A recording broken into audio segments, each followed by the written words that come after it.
సందర్భంగా ర్యాలీ మరికొన్ని సీజన్లు ప్రారంభిస్తా ఉన్నారు. Okay madam, thank you madam, అందరికీ ధన్యవాదాలు తెలియజేస్తున్నాము. ఇప్పుడే కార్యక్రమం ప్రారంభమైంది, ర్యాలీ ప్రారంభోత్సవం చేయడం జరిగింది. అందరూ కూడా ర్యాలీగా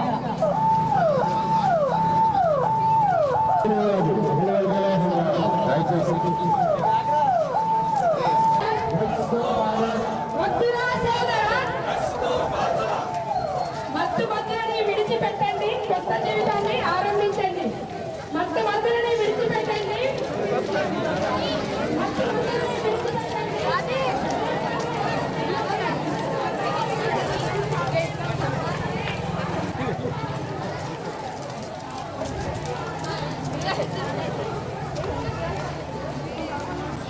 ప్రేమతో జీవితాన్ని నింపుకోండి, రక్తం ఆనుకోండి. వద్దురా సోదరా,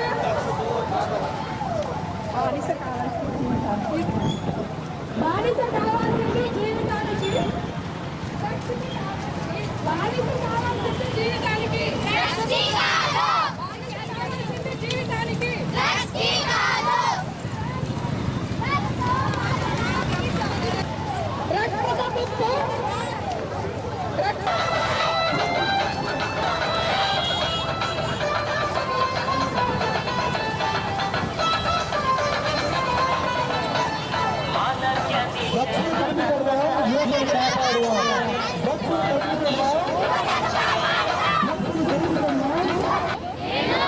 మాదక ద్రవ్యాల అక్రమ రవాణా మరియు దుర్వినియోగంపై జరుగుతున్న పోరాటంలో క్రియాశీల భాగస్వామిని అవుతానని కలిగే దుష్పరిణామాల గురించి కలిగి ఉండి నాతో పాటు చేస్తానని అమ్మకం కొనుగోలు చేసే వ్యక్తుల సమాచారాన్ని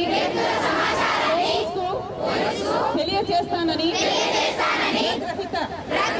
జీవన శైలిని సమాజమే లక్ష్యంగా సాగుతున్న తెలంగాణ ప్రభుత్వ సంకల్పంలో భాగస్వామిని అవుతానని ప్రతిజ్ఞ. మరి నేటి యువతనే మనకు భవిష్యత్తు. అందుకనే అందరికీ చెప్పేది ఏంటంటే స్టూడెంట్స్ కావచ్చు, ఆల్రెడీ కాలేజీలో ఉన్న వాళ్ళు, స్కూల్స్ కావచ్చు, అందరూ కూడా యువత కిందకే వస్తారు.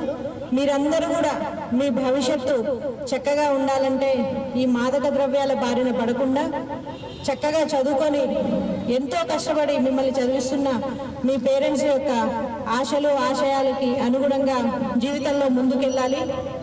ఇందులో ఒక్కసారి ఈ మాయలో పడితే, ఒక్కసారి టేస్ట్ చూద్దాము అని అనుకుంటే జీవితం మొత్తం పోయినట్టే. ఆ ఒక్కసారితో ఆగిపోదు, అది అనేక సార్లు అవుతుంది. దాంతోపాటు మీ మీద కేసులు కూడా అవుతాయి. ఆ కేసుల్లో కూడా శిక్ష ఏదో 10 రూపాయలు 20 రూపాయలు ఫైన్ కాదు, 10 సంవత్సరాలు లైఫ్, అంటే జీవితం మొత్తం జైల్లో ఉండే శిక్ష అనుభవించాల్సి వస్తుంది.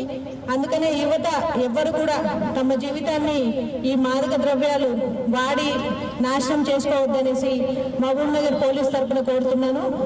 అందరికీ నమస్కారం. అంటే మొత్తం మిగతా రాష్ట్రాల్లో, మన రాష్ట్రంలో హైదరాబాద్ నగరంలో మన దగ్గర కూడా ఇది మెల్లమెల్లగా అది చాప కింద నీరులాగా విస్తరించడం అనేది జరుగుతుంది. ముఖ్యంగా పిల్లలని టార్గెట్ చేసుకోవడం, యువతని టార్గెట్ చేసుకోవడం, స్కూళ్ళలో, కాలేజీల్లో ఇలాంటి చోట్ల ఇది పెరుగుతుందని చెప్పి తెలుస్తుంది. మీ అందరినీ నేను కోరేది ఒకటే, మన ఎస్పీ గారు ఆల్రెడీ చెప్పారు, మీరు చదువుకొని మంచి ఉద్యోగాలు, మంచి జీవితంలో స్థిరపడడం అనేది చాలా ముఖ్యం. మీకు ఎక్కడైనా కూడా ఇట్లా మన స్కూల్స్లో, మన కాలేజెస్లో, ఇంకెక్కడైనా ఇలాంటివి జరుగుతున్నాయి అని తెలిస్తే మాత్రం ఇమ్మీడియట్గా పోలీసులకి సమాచారం ఇవ్వాలి. పక్క వాళ్ళే కదా, వాళ్ళెవరో చేస్తున్నారు కదా, మన ఫ్రెండ్సే కదా, అలాగా అనుకుంటే తర్వాత మనం కూడా దాని బాధలకి లోన్ కావాల్సి వస్తుంది.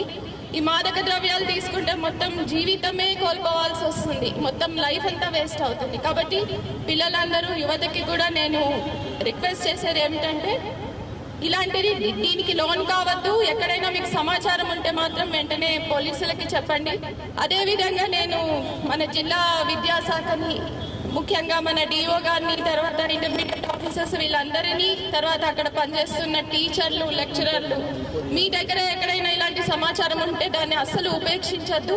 తర్వాత పిల్లలు ఎక్కడైనా ఇవి తీసుకుంటున్నారు అంటే వాళ్ళ లక్షణాల ప్రకారం మనకి తెలిసిపోతూ ఉంటుంది, ఏదో సంథింగ్ రాంగ్, ఏదో ఉంది అనేది తెలుస్తూ ఉంటుంది. అలాంటప్పుడు ఇమ్మీడియట్ యాక్షన్ అనేది తీసుకోవాలి. అదేవిధంగా నేను ఎస్పీ గారిని కోరేది ఏమిటంటే, ఈ మాదక ద్రవ్యాల మీద చాలా క్లోజ్ మానిటరింగ్ పెట్టి మన మహబూబ్ నగర్ జిల్లాలోనే, ముఖ్యంగా మన మహబూబ్ నగర్ టౌన్లో ఎక్కడా కూడా ఈ మాదక ద్రవ్యాల వినియోగం లేకపోతే దాన్ని రవాణా చేస్తున్న వాళ్ళ మీద చాలా కఠినంగా యాక్షన్ తీసుకోవాలని చెప్పి నేను జిల్లా ఎస్పీ గారిని కూడా కోరుతా ఉన్నాను. Thank you.